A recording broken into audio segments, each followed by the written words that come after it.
ಕರ್ನಾಟಕದ ಮರ್ಯಾದೆಯನ್ನು ಅಂತಾರಾಷ್ಟ್ರೀಯ ಮಟ್ಟದಲ್ಲಿ ತೆಗೆದಂಥ ಕೀರ್ತಿ ಕರ್ನಾಟಕದ ಆರೋಗ್ಯ ಇಲಾಖೆಗಿದೆ. ಯಾಕೆ ಈ ವಿಚಾರ ಅಂತಂದರೆ, ಟುಡೇ BBC ಕರ್ನಾಟಕದಲ್ಲಿ ಬಳ್ಳಾರಿನಲ್ಲಿ ಕೋವಿಡ್ ಪೇಷಂಟ್ಗಳ ಹೆಣವನ್ನು ಪಿಟ್ಟಲ್ಲಿ ಬಿಸಾಕಿರೋದು. ಆ್ಯಂಡ್ ವಿಡಿಯೋಸು ಸಾಕಷ್ಟು ವೈರಲ್ ಆಗಿದೆ. ಬಟ್ ತುಂಬ ಬೇಜಾರಿನ ಸಂಗತಿ ಏನಂತಂದರೆ, at the international level BBC ಇದರ ಮೇಲೆ ಆರ್ಟಿಕಲ್ ಮಾಡಿ ಪಬ್ಲಿಷ್ ಮಾಡಿದೆ. ಅಂದರೆ ಅಂತಾರಾಷ್ಟ್ರೀಯ ಮಾರುಕಟ್ಟೆಯಲ್ಲಿ ಅಥವಾ ಅಂತಾರಾಷ್ಟ್ರೀಯ ಮಾಧ್ಯಮಗಳಲ್ಲಿ ಕರ್ನಾಟಕದ ಈ ಒಂದು ಕೋವಿಡ್ ಯಾವ ರೀತಿನ ಹ್ಯಾಂಡಲ್ ಮಾಡ್ತಾ ಇದೆ ಅದರ ಕೀರ್ತಿಯನ್ನು BBC ಬಿಡಿಬಿಡಿಯಾಗಿ ಬರೆದು ಅಂತಾರಾಷ್ಟ್ರೀಯ ಮಟ್ಟದಲ್ಲಿ ಮಾನ ಹರಾಜಾಕದಂಥ ಕೆಲಸ ಕರ್ನಾಟಕದ ಹೆಲ್ತ್ ಡಿಪಾರ್ಟ್ಮೆಂಟ್ಗೆ ಸೇರಬೇಕು ಅಂತ ಹೇಳಿದ್ರೆ ತಪ್ಪಾಗಲಾರ್ದು. ದ ಕ್ವಶನ್ ಈಸ್, ಬದುಕಿರೋರಿಗೆ ಮಾತ್ರನ ಕಾನೂನು, ಸತ್ತಿರೋಂಥ ವ್ಯಕ್ತಿಗಳಿಗೆ ಅಥವಾ ಸತ್ತಿರುವಂಥ ಆ ಒಂದು ಶವಗಳಿಗೆ ಯಾವುದೇ ರೀತಿಯ ಒಂದು ಫಂಡಮೆಂಟಲ್ ರೈಟ್ ಇದೆಯಾ ಇಲ್ಲ ತಿಳ್ಕೊಳ್ಬೇಕಾದ್ದು ನಿಮ್ಮ ಕೆಲಸ, ತಿಳಿಸ್ಬೇಕಾದ್ದು ನನ್ನ ಕೆಲಸ, ನನಗೆ ಗೊತ್ತಿರೋದನ್ನು ನಿಮಗೆ ತಿಳಿಸ್ಬೇಕಾದ್ದು ನನ್ನ ಕೆಲಸ ಅಂತ ಈ ಮುಖಾಂತರ ಇರುತ್ತಾ. The people who die also have a right to die with dignity. ಒಬ್ಬ ವ್ಯಕ್ತಿ ಸತ್ತಾಗ ಬರೀ ಬದುಕಿದ್ದಾಗ ಅಂತಲ್ಲ, ನಮ್ಮ ದೇಶದ ಸಂವಿಧಾನವನ್ನು ಎಷ್ಟು ಚೆನ್ನಾಗಿ ಆಗಿನ ಕಾಲದಲ್ಲಿ 70 ವರ್ಷಗಳ ಹಿಂದೆ ಮಾಡಿದ್ದಾರೆ ಅಂತಂದರೆ, ಬದುಕಿರೋ ವ್ಯಕ್ತಿಗೆ ಒಬ್ಬನಿಗೆ ಅಲ್ಲ, ಈವನ್ ಸತ್ತ ವ್ಯಕ್ತಿಗೂ ಸಹ ಏನೋ ಆ ಒಂದು ಮರ್ಯಾದೆಯನ್ನು ಕಾಪಾಡೋ ಅಂಥ ಕೆಲಸವನ್ನು ಅಥವಾ ಆ ಒಂದು ಕಾನೂನನ್ನು ತುಂಬಿದಂಥ ಮಹಾನ್ ಚೇತನ ಅಂತಂದರೆ doctor B.R. Ambedkar, father of the constitution, also given the right to ಸಾಯುವಂಥ ಸತ್ತಿರುವಂಥ ಈ ಶವಗಳಿಗೂ ಕೂಡ ಒಂದು ಫಂಡಮೆಂಟಲ್ ರೈಟ್ ಅಥವಾ ಮೂಲಭೂತ ಹಕ್ಕನ್ನು ಕೊಟ್ಟಿರುವಂಥ ದೇಶ ಅಂತ ಹೇಳಿದ್ರೆ ತಪ್ಪಾಗಲಾರ್ದು. ಅದು ಪ್ರಜಾತಂತ್ರದಲ್ಲಿ ಈ ಒಂದು ಸಂವಿಧಾನದ ಕಡೆ. But just come and watch this video. ಈ ಒಂದು ವಿಡಿಯೋನ ಒಂದ್ಸತಿ ವಾಚ್ ಮಾಡಿ, ತದನಂತರ ಇದ್ರ ಬಗ್ಗೆ ಅಲ್ಲಿ ಜಸ್ಟ್, ಯಾಕಂದರೆ ಇದು ಅಂತಾರಾಷ್ಟ್ರೀಯ ಮಟ್ಟದಲ್ಲಿ ನಮ್ಮ ಮಾನವನ ಹಾಳು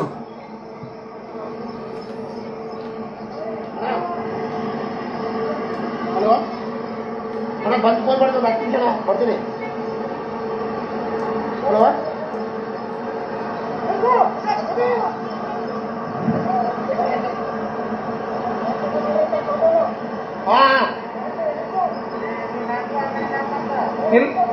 ಇಲ್ಲ ಹಾಕಂಗಿದ್ರೆ ಒಂದ್ರಾಗ ಹಾಕ್ಬಿಡ್ರತ್ತ, ಮುಚ್ಚಿಬಿಡೋಣ ಏನ್ರಿ, ಒಂದ್ರಾಗ ಹಾಕ್ಬಿಡ ಅಂತ ಹೇಳ್ರಿ ಗೊತ್ತಾಗ.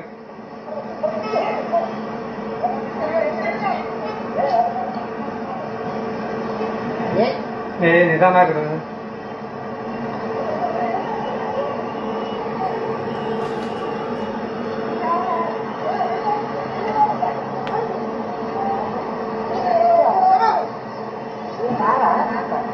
ಇಲ್ಲ ಹಾಕ್ಬಿಡ್ರತ್ತ ಹೋಲೆ.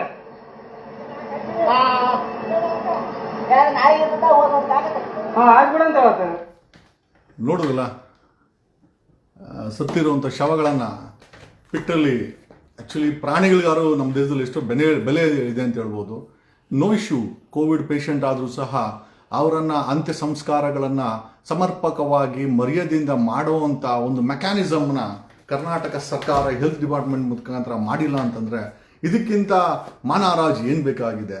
ಅಂತಾರಾಷ್ಟ್ರೀಯ ಮಟ್ಟದಲ್ಲಿ BBC ಅನ್ನೋ ಮಾಧ್ಯಮಗಳು ಈ ವಿಚಾರವನ್ನು ಎತ್ತಿ ಎಳೆದಾಗ ಭಾರತದ ಘನತೆ, ಅಂದರೆ ಭಾರತದ ಬಗ್ಗೆ ಎಷ್ಟೆಷ್ಟೋ ಇವರುಗಳು ಹುಚ್ಚು ಪ್ರಚಾರಗಳನ್ನು ಮಾಧ್ಯಮಗಳಲ್ಲಿ ಮಾಡುವಂಥ ನಮ್ಮ ದೇಶದ ಕೇಂದ್ರ ಸರ್ಕಾರ ಆಗಿರ್ಬೋದು, ರಾಜ್ಯ ಸರ್ಕಾರ ಆಗಿರ್ಬೋದು, ಈ ರೀತಿಯ ಒಂದು ವ್ಯವಸ್ಥೆಯನ್ನು ಕಲ್ಪಿಸಿದಾರಲ್ಲ, ನಿಜವಾಗ್ಲೂ ಅದು Ballari I think, if I am not wrong, ಈ ಬಳ್ಳಾರಿ ಸಹ I think health if I am not wrong, Sriramulu ಅವರು ಸಹ I think if the minister himself, minister ಅವರ ಒಂದು ಸ್ವನಾಡಿನಲ್ಲಿ ಅಥವಾ ಡಿಸ್ಟ್ರಿಕ್ಟ್ನಲ್ಲಿ ಈ ರೀತಿ ಸತ್ತಂಥ ಶವಗಳನ್ನು ಪಿಟ್ಗಳು ಓಪನ್ ಮಾಡಿ ಒಂದೇ ಪಿಟ್ಟಲ್ಲಿ 4-5 ಬಿಸಾಕಿ ಮುಚ್ಚುವಂಥ ಕೆಲಸ ಮಾಡಿದ್ರಲ್ಲ, ನಿಜವಾಗ್ಲೂ ಇದನ್ನ ನಮ್ಮ ದೇಶದ ಸಂವಿಧಾನದ ಹಕ್ಕುಗಳ ಐ ಥಿಂಕ್ ವೈಲೇಷನ್ ಅಂತ ಹೇಳೋದು ತಪ್ಪಾಗಲಾರ್ದು. This is the violation of our fundamental right. ಯಾಕಂತಂದ್ರೆ ಜನಗಳು ಅಂದ್ಕೊಂಡಿದ್ದಾರೆ ಬರೀ ಬದುಕಿರೋ ವ್ಯಕ್ತಿಗಳಿಗೆ ಮಾತ್ರ ಈ ಒಂದು ಮೂಲಭೂತ ಹಕ್ಕುಗಳು ಅಥವಾ ಕಾನೂನನ್ನು ಸಂವಿಧಾನ ಕೊಟ್ಟಿದೆ ಅಂತ. ಇಲ್ಲ ಸ್ನೇಹಿತರೆ, ಸಾಯುವಂಥವ್ರಿಗೂ ಅಥವಾ ಸತ್ತಿರುವಂಥ ಶವಗಳಿಗೂ ಸಹ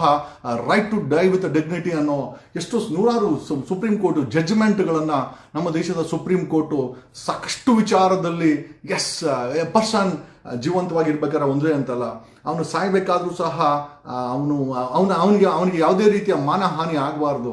ಈ ರೀತಿ ಒಂದೇ ಬಿಟ್ಟಲ್ಲಿ 4-5 ಹೆಣಗಳನ್ನು ಬಿಸಾಕೋದು, ನಾಟ್ ಇವನ್ ಡಿಗ್ನಿಟಿ, ಅದನ್ನು ಎತ್ತಿಡುವಂಥ ಕಾರ್ಯ ಮಾಡಲ್ಲ ಅಂತ, ಅದಕ್ಕೆ ಮೆಕ್ಯಾನಿಸಮ್ ಇಲ್ಲ ಅಂತಂದರೆ, ಅಥವಾ ಅದನ್ನು ಆ ಒಂದು ಶವ ಸಂಸ್ಕಾರಕ್ಕೆ ಬೇಕಾದಂಥ ವ್ಯವಸ್ಥೆಗಳನ್ನು ಕರ್ನಾಟಕ ಸರ್ಕಾರ ಮಾಡಿಲ್ಲ, ಮೆಡಿಕಲ್ ಡಿಪಾರ್ಟ್ಮೆಂಟ್ ಮಾಡೋಕ್ಕೆ ಯೋಗ್ಯತೆ ಇಲ್ಲ ಅಂತಂದ ಮೇಲೆ ಅಂತಾರಾಷ್ಟ್ರೀಯ ಮಟ್ಟಗಳಲ್ಲಿ ಇಂಥ ಒಂದು ವಿಚಾರಗಳನ್ನು ನಾವು ಅಂದರೆ ಅಂತಾರಾಷ್ಟ್ರೀಯ ಮಟ್ಟದಲ್ಲಿ ನಗೆಪಾಟ್ಲಿಗೆ ಗುರಿಯಾಗಿದ್ದೇವೆ ಈಗಲಾರ. ಯಾಕಂದ್ರೆ ಇದಕ್ಕೆಲ್ಲ ಕಾರಣ ಬೇರೆ ಏನಿಲ್ಲ, ನಾವು ಕಳಿಸುವಂಥ ನಾವು ಮತವನ್ನು ಕೊಟ್ಟು, ನಾವು ಮತವನ್ನು ಕೊಡ್ಬೇಕಾದ್ರೆ ಐ ಥಿಂಕ್ ಇಂಟೆಲೆಕ್ಚುಯಲ್ಸ್ಗೆ, ಸ್ಟೇಟ್ಸ್ಮೆನ್ಗೆ, ಸೋಷಿಯಲ್ ವರ್ಕರ್ಸ್ಗೆ, ಆಮೇಲೆ ಸಮಾಜದ ಬಗ್ಗೆ ಕಾಳಜಿ ಇರೋವಂಥವ್ರಿಗೆ ನಾವು ಕೊಡಬೇಕಾಗುತ್ತೆ. ಬಟ್ ದುರಂತ ಅಂತಂದರೆ ಇವತ್ತು ನಮ್ಮ ಪಾರ್ಲಿಮೆಂಟಲ್ಲಿ 42% ಯಾವ ಪಾರ್ಲಿಮೆಂಟಲ್ಲಿ ಕೂತ್ಕೊಂಡಿದ್ದಾರೆ ಅವರ ಬ್ಯಾಕ್ಗ್ರೌಂಡ್ಗಳಲ್ಲಿ ಕ್ರಿಮಿನಲ್ ಕೇಸ್ಗಳಿದೆ.